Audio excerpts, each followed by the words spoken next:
All right, so here we are again with Crown Forum Conversations. We're very pleased to be in conversation today with David Dennis Jr. David Dennis Jr. is a renowned writer. He's written for the likes of The Undefeated, The Atlantic, Complex.com, Playboy, and many, many others. He also has his first book scheduled to come out in, I believe, 2022. It's on the HarperCollins imprint, and it's The Movement Made Us, which is David in conversation with his father, David Dennis Sr. And Dennis has been a professor with the sports and journalism, or the journalism and sports program, since how many years now, David? Since when? 2016 I started. So he's been with us for a graduating class. Right. The reason that David is with us today is he has written a beautiful piece about Ahmad Albury that's on the cover of Atlanta Magazine for the August 2020 edition. Ahmad Albury Will Not Be Erased.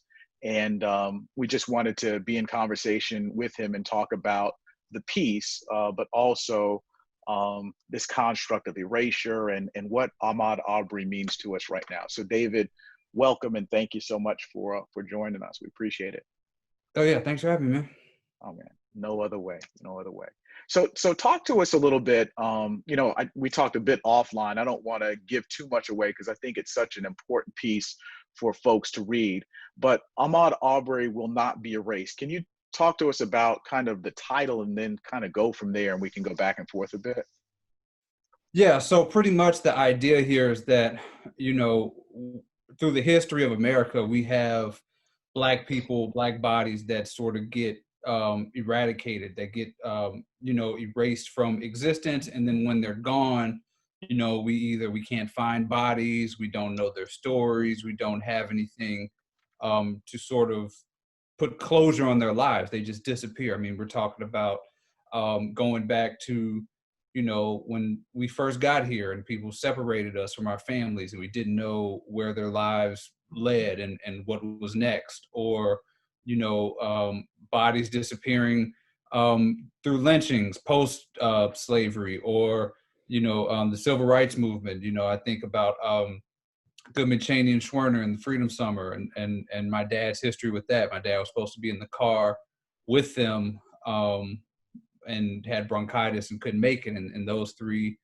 workers were killed, and they were missing for 44 days. And the idea is that people would not even been looking for them if Mickey Schwerner and Andrew Goodman were not white in the first place. And when they were looking for those bodies, there were more than a dozen Black bodies that they found in Mississippi during that time. And we think about, the Atlanta child murders and this whole entire history of this country. Is what we do is we take Black bodies and we dismiss them, we disregard them, we desecrate them. We don't have any way to really see anything from them. And so Ahmaud Arbery really could have been one of those Black bodies. Through the history of this country, he should have been one of those Black bodies that disappeared because he was killed on the side of the road. There were no witnesses. There was only the murderers and the accomplice who were there when he was killed. And if not for the persistence of,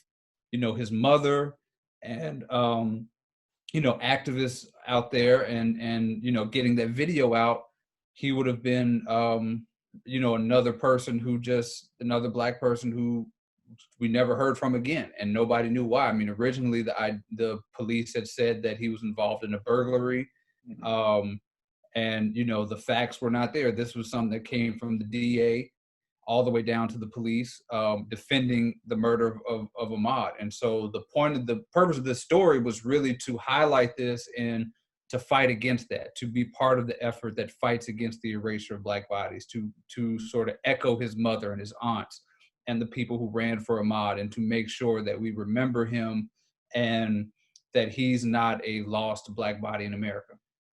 And I love the way that you've put it together, David, in terms of looking at going from this personalized experience with your father and the Freedom Riders, and looking for those those three who had disappeared. Like you said, finding dozens of folks who weren't even being looked for, as you said, your pops explained to you, and then going to connecting that to the last mass lynching in America that took place in Georgia, where there was there was a husband and wife, and then related brother and sister, and husband and wife who were shot over 60 times, and they weren't the folks who shot and executed them were not brought to justice. And then again, going to the Atlanta child murders, and then not only going to Ahmaud Arbery, but then thinking about the other folks. Like, I love how you talk about, just snapping your fingers and being like, okay, is he the one who is this, or is he the one who is this? And even talking about in present day, and you talk about Ahmaud Arbery really getting lost, conceivably, right, in the spoils of white privilege. I love that language. And you talk about him being kind of stacked on, metaphorically to the others, in terms of becoming political abstractions and being less than. And so I really love that you bring Ahmaud out and talk about him and his humanity, so that we understand that he's not less than. I mean, so often that's what happens with this idea of talking about Black bodies and positioning them as objects, is they become less than and not human. Can you talk about the humanity of Ahmaud? I mean, there's some things from wanting to open up a dojo to becoming an electrician to rapping with his cousins and things like that. Can you talk about that a little bit? Yeah, for sure. I mean, well, first, before, you mentioned the paragraph about the other people, the George Floyds, Breonna Taylors. Give a little bit of background to that specific paragraph, which actually became a really sort of emotional, depressing thing to put together. I wrote my first draft of this story and turned it in the day George Floyd was killed. Oh, man. And so there's a paragraph in there that says, by the time you read this, you may forget who Ahmaud is, because there will be, this Black person who's been killed, since then, right?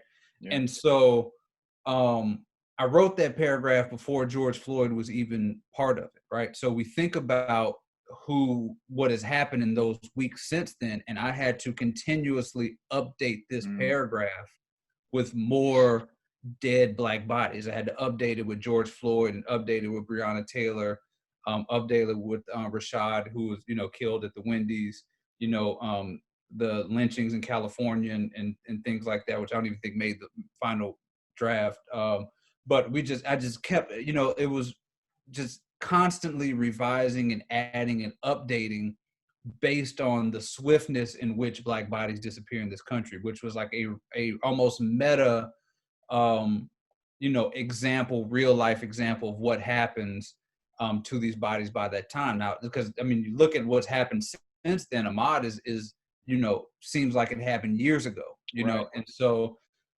that paragraph, just that specific paragraph, ended up being something that was really challenging to deal with and think about and put together, because these bodies kept disappearing.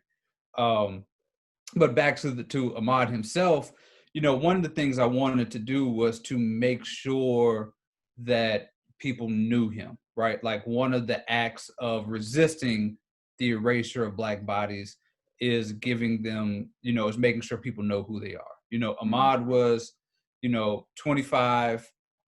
He was a former, football player at his high school. He loved to run. He would run all the time. He was almost a staple of the community, in the fact that he ran all across Brunswick, from the college in the middle of town. He ran to his mother's house. He ran to his father's. Like, people just see him running around and say, "Oh, that's just Ahmaud running." He was a kid who, he dreamed of, he had a lot of dreams. He wanted to, like one of those kids who, was good at a lot of things. He just got to figure out what exactly that one thing was. He wanted to be an electrician. He wanted to be, he rapped with his cousins. He, worked out all the time. He was cutting grass with his dad and his dad's business, and everybody just would talk about how funny he was, what kind of inspirational sort of speaker and wise beyond his years he was. And, just a really sort of good, great kid. And we can talk about, you know, when you graduated from high school, the next year he brought a gun to school, or, you know, being accused of, you know, shoplifting at a Walmart, being accosted by a police officer you know, almost tased for doing nothing. And like, these are things that, you know, like, we should be allowed to make mistakes. You know, we should be Mhm. allowed to do things that are blemishes on our record without them being part of justification for our death or taking away from our life. Like, these things add to your life. You know, like, Right. he Right. graduated from high school 7 years ago, you know, and he brought that gun, you know, 6 years ago. These things are happened a long time ago. And the fact that, you know, that you can make a mistake, that you can mess up, you know, and be, you know, and still have a full life. Like, these are things that we should all strive to have. We should not strive for, um, you know, only perfect Black kids are found, you know, to have justice. You know, like, we should strive for everybody, regardless of the mistakes. Like, he should still be able to run, and like, there was so much promise and potential for the future of his life, and we can't erase that. Like, we can't erase the world in which Ahmad is allowed to grow into his full self.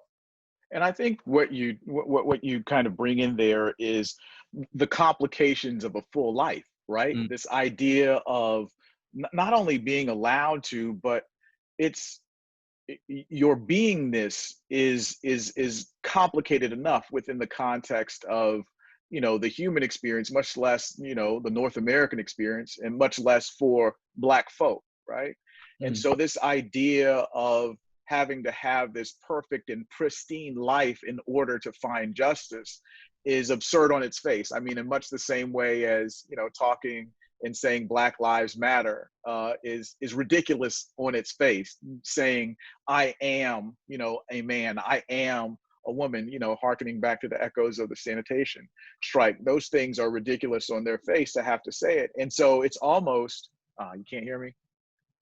Did I come back in yet? I'm just pausing now. Can you hear me now? Come on, you can hear me. Can you okay, hear I can me? hear you now. I got Okay. you. What I was saying was, you know, this idea of not having to be perfect.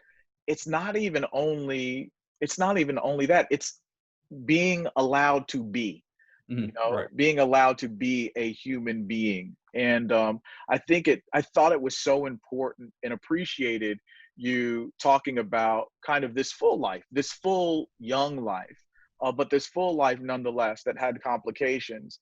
And I thought it was a great way to get at, you know, we know that upon, you know, the extinguishing of Black lives and the erasure of it and the, you know, imposed invisibility of it, oftentimes a tool in doing that has to do with criminalizing, you Mhm, know, mhm. the, you know, Black folk and the Black bodies. And I like how, you know, you bringing those things up in concert with, not in juxtaposition or in opposition, but you bringing those things up in concert with his lived experience, I thought was so important and so rich, and allowed for, you know, this humanity to be realized.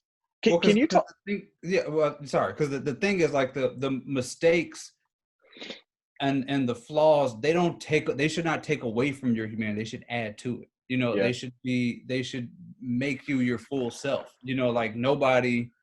I wouldn't want to go through life without mistakes. You know, like, yeah, those are the things that make you better. And so, you know, I caution against, like, when, like you said, when we juxtapose the mistakes to their worth of life, you know, hmm, like, they are together, you know, and they bounce off of each other, and they make you the person that you are. And that's what it should have been able to do for him.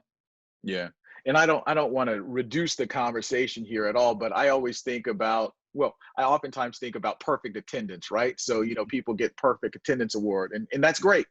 But I always think about, I would never want to be, you know, in school every single day, right? To have perfect attendance. I would want to be able to experience outside of these strict parameters and confines of, you know, I'll dare say, respectability spaces, right? And so that's something we're obviously, you know, talking about and leaning into a bit here with your writing. Well, yeah, I mean, because like if you want to take the perfect attendance analogy, like you have, there's perfect attendance, but then there's also like a kid who couldn't make it to school for whatever reason, right? Mm, Like either that, maybe they had they were incredibly sick, or they, did not have the means to even get to school, or mhm. these things, and that like where they were able to get to by the end of the school year may not be perfect attendance, but it is their full story, right? Right. That's and there's a beauty in that, right? And there's a beauty in that struggle and that journey to getting to where you are, whether you're perfect attendance or you're can't go to school all the time. So can you talk to me? I'm going to pivot a little bit here. Can you talk to me a bit about your personal journey and kind of how it is that you find yourself in doing an important story like this? We've already alluded to and touched on kind of your familial connection to this social justice, social impact work, but a lot of the writing that you do has to do with right setting for Black folk and or for the marginalized. Can you talk about kind of using this as a springboard into how and why it is that you do the type of writing and the type of work that you do? Yeah, so I started as a music writer. I started writing about hip hop, like a lot of you know folks from my generation wanted to. I wanted to be like Elliot Wilson or one of these like editor in chief at Double XL and The Source, and all I wrote about was rap music. But obviously, there when you write about rap music, you are writing about politics in America. Like, there's no way to separate the two. Like, if you're writing about this art form that is this American art form that is a reflection of the country, you are writing about. You're writing about politics in America and race in America. So I did that for a while, and then and I had a blast. I was doing all the cool stuff that, like, I'm sure the students, but my students always ask, like, spend at least a day or two just ask me about concerts and things like that, and artists I met Yeah. and all that cool stuff.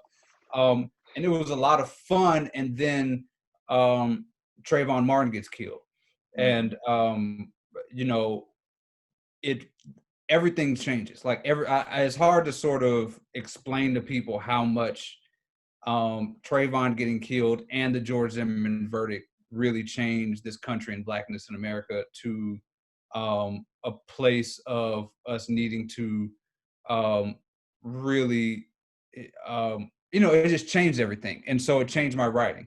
And so I became more of a writer in that space of social justice and race and Black folks, and went on a journey to be better in that space. And part of that journey is being more cognizant and more sensitive and more understanding about the plight of other people, more than just Black men, of Black mm, women, of Black LGBT folks, Black, Black disabled community, the intersectionalities that are within all of Blackness. And so mhm. that has been an intellectual, philosophical, spiritual journey of mine to try to be better in that space.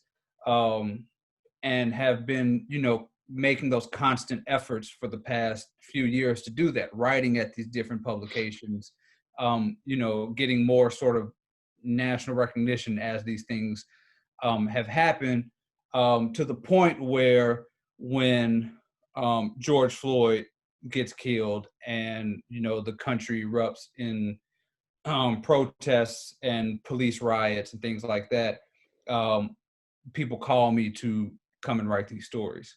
Mhm. And so I was approached by Atlanta Magazine to write about Ahmad Arbery. They asked me to write about him um, in early May, I believe. They asked me to write about him. And by that time, I was, knee deep in trying to cover the um, injustices and inequalities within the COVID-19 situation. And so Sure. once I saw that the Ahmad video was out, I sort of was going to take a break from it. I was like, I'm not going to watch it. I'm not going to really, like, I'm going to sit this one out and sort of rely on my brothers and sisters in the field to sort of do this writing, right? and do this critical work here, because obviously everybody was scrambling at the time. So, but when Atlanta Magazine approached me, I saw an opportunity.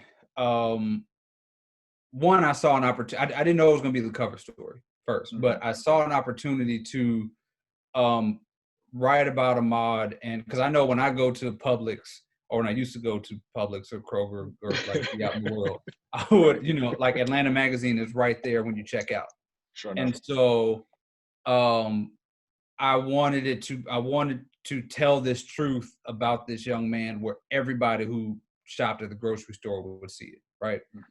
Obviously, I thought by August we would have packed grocery stores again, but I just thought that, if we got to that point where everybody would see this in Georgia, that's important work, and I wanted to also, push the magazine a little bit. Atlanta Magazine is not necessarily known for this type of writing, and this type of discussions on race and opining about race and being, forthright about these sort of things in like a grand scope. So I saw the opportunity to push the magazine to write this truth, and then also to have people face this truth when they're out. So I took that on, went to Brunswick for a protest, took in the sights and saw all that, and drove by every place that all this stuff happened, and came back and wrote a story that was really about this Ahmad in this town of Brunswick. And like, even in the first draft, like I mentioned, there was a bit in there about, like, well, people are protesting while this coronavirus is happening, and I'm not sure if this is going to take, I was speculating about if the rest of the country would do it. Like, that's how much things had changed. And like, within 3 days of returning that first draft, we were in the midst of the largest mass protests in American history across the country.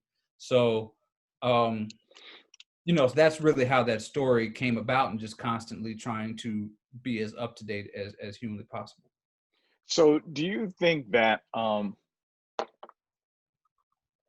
so I know that, I think, when was the hate crime? In Georgia, we didn't have a hate crimes law on the books, right? And I think June 26th, you might have even said in your, it was in June, where I believe, and please correct me if I'm wrong, but in late June, there was a hate crimes law that was put on the books. Can we say that was because of the protest, and because of the attention that was brought through this evil that was visited on Ahmaud Arbery? Yeah, I would. Yeah, I think so. I mean, I think there's a collective countrywide protest obviously you see all the shift that's happening that influenced this. And because that was actually passed, I think, the day before the article went to print. So I think my editor just had to tack it in there in a sentence or something like that. But yeah, I mean, I when the protesters, they wanted the hate crime bill passed, they wanted to get rid of the district attorney, and they want to have justice for Ahmaud. And so the obviously the hate crime bill is probably the most immediately actionable thing that could happen. And yeah, that's a direct result of a lot of these localized protests and the overall shift in the discussion in the country. So what else? What else in terms of Fahamo Peku, of course, did the cover art for the piece, and one of the things I know that it says, and I'm paraphrasing here, is that he is, of course, on the same page in terms of ensuring that this person is not erased, and that laws are going to be passed. He's going to be a symbol. How is it that we maintain that this lived life is not erased? We maintain that Breonna Taylor's lived life is not erased, and George Floyd is not erased, and Trayvon Martin, and the names go on and on and on.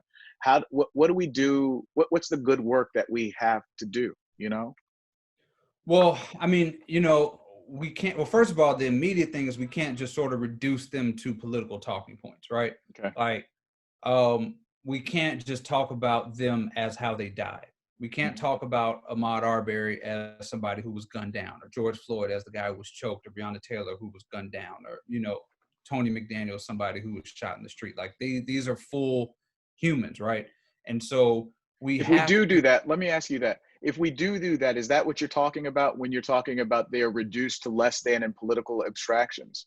yeah, so yeah, they're just talking points. Like they Yep. become like Ahmad becomes a bunch of reasons that some people think he should have died and some people think he should not have. Got it. Instead of a full, sort of coagulated one mass of human, right, who lived this Mhm. life. He becomes evidence. He becomes like debate fodder, right? Like you look at Trayvon Martin, and sadly, what we know about him is, Skittles and 7-Eleven and fighting George Zimmerman, and what is the evidence that he should have been killed, or what's the evidence that he should be alive? And so Mhm. one thing is, you know, taking in the humanity of these people, and also allowing that to progress to everybody else, to see everybody else as more than the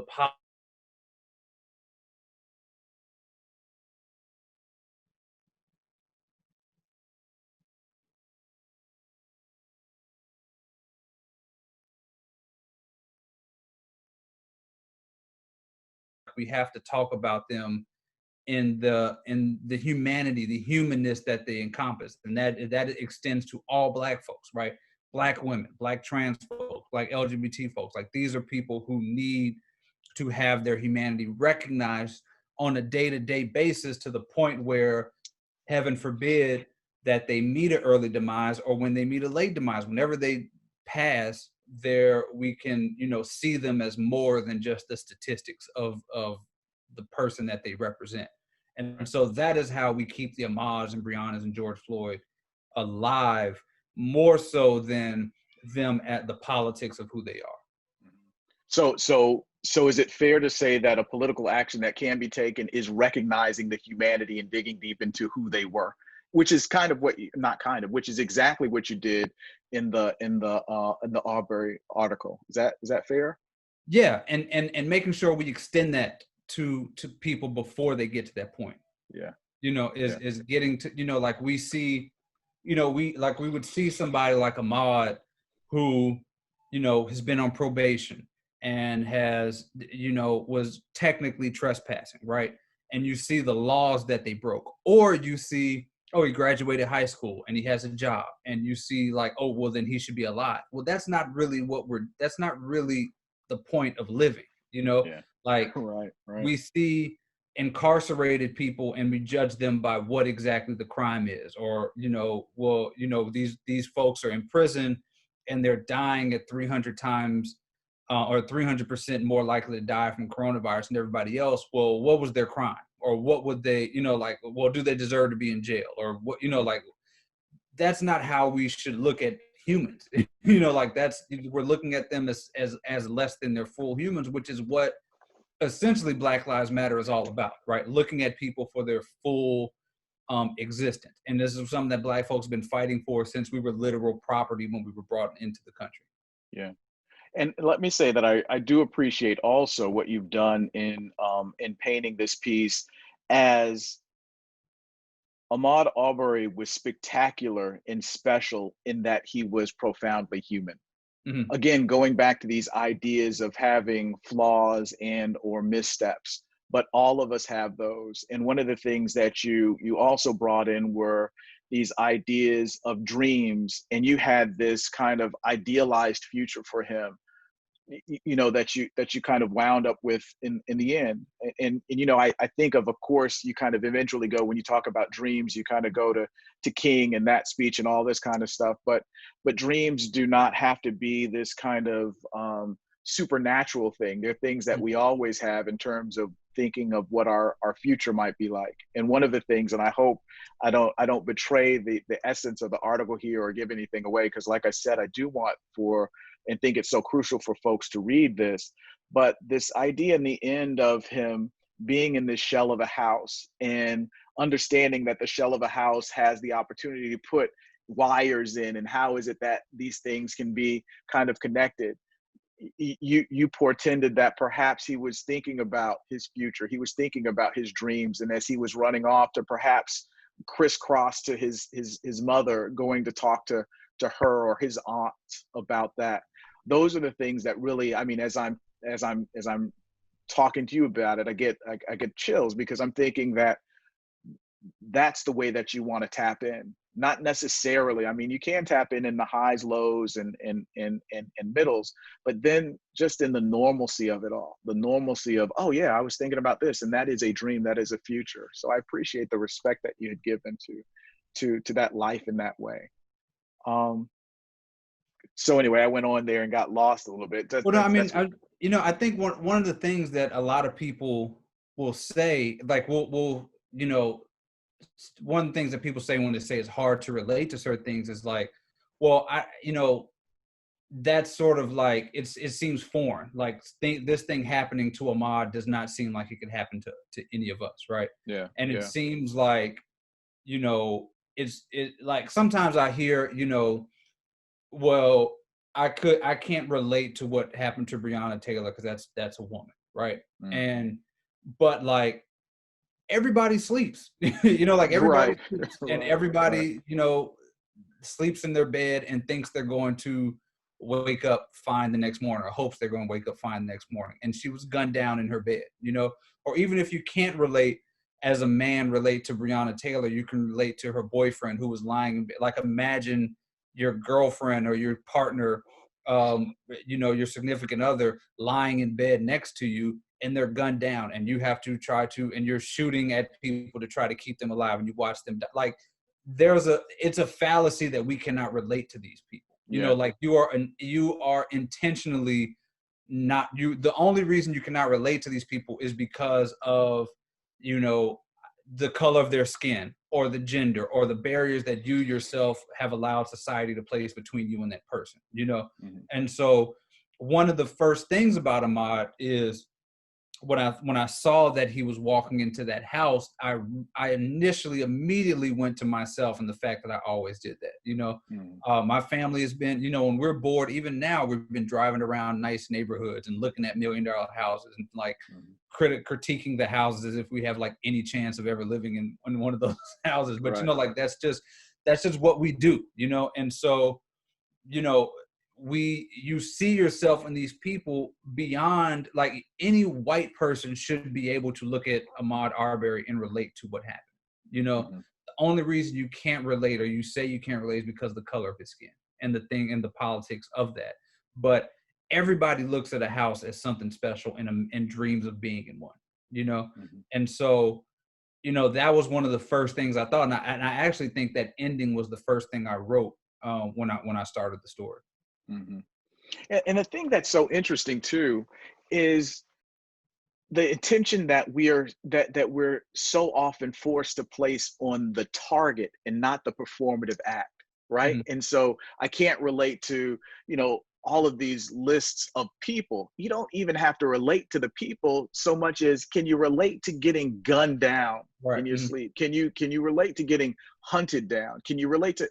And so I think that there's such this, cognitive dissonance so often, that what you do is you just kind of, you direct your attention to, quite honestly, the object that you're trying to pull back and deconstruct here, right? What you've done is you've done this service to us all, and again, restoring this humanity to an individual who was stripped of it because Mhm. of how violent the act was that was performed on him as a target. So, I mean, David, you and I are friends. I can go on, and I just wanted to say how much I appreciated you for this. But I guess I also, before we end, is, being that this is a special, Crown Forum conversation. Obviously, a lot of people hopefully will see this, but we know that our Morehouse College students will be attending to this particularly.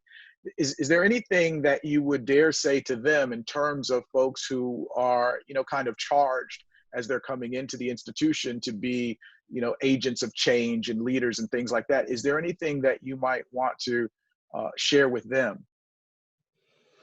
Well, I mean, I would say, really, it is to, you know, find where you fit in this as somebody who's affecting change, right? Mm, Like, find what speaks to you, find who you can speak for, and what kind of ally you can be towards certain folks, you know. And that requires understanding other groups, you know, understanding Black women, Black LGBT folks, all these other intersectionalities beyond just being a you know, Black male at Morehouse or you know, what have you. And then, you know, looking at humanity, like looking for, you know, as people, as individuals, and as a society. Like we think about, you know, we're in a space of thinking about a lot of complex terms right now, right? Abolishing prisons, right? Defunding police. And we have been, you know, these ideas of police and prison have been entrenched in us since, you know, we were born, essentially, right? And really thinking about what these things mean, you know, thinking about interrogating where things are and should they be that way? You know, like we are in a, like 2020 is a fundamental reshaping of reality right now, right? You know, we can't shake hands, we can't hug people, we can't go places. Like our entire reality is different in July than it was in January. And so why not have the imagination to keep reshaping things in our favor, right? Things have been reshaped against us for so long. Like, why can't we think about ways to change everything? And that's whether we're changing Morehouse itself or Atlanta when you get there, or your communities, or, you know, the country, the world. Like imagination, like imagine a world that's different and let's figure out what we can do to get there. I know that's right. Well, brother, I hope you know this. I love you, not just because of the genius that you visited on us today or the things you've written, but you're just such a good soul. So I appreciate you joining us and continue to keep pushing, brother. We need you. Appreciate you, man. Love you too, brother. All right. Dear old Morehouse.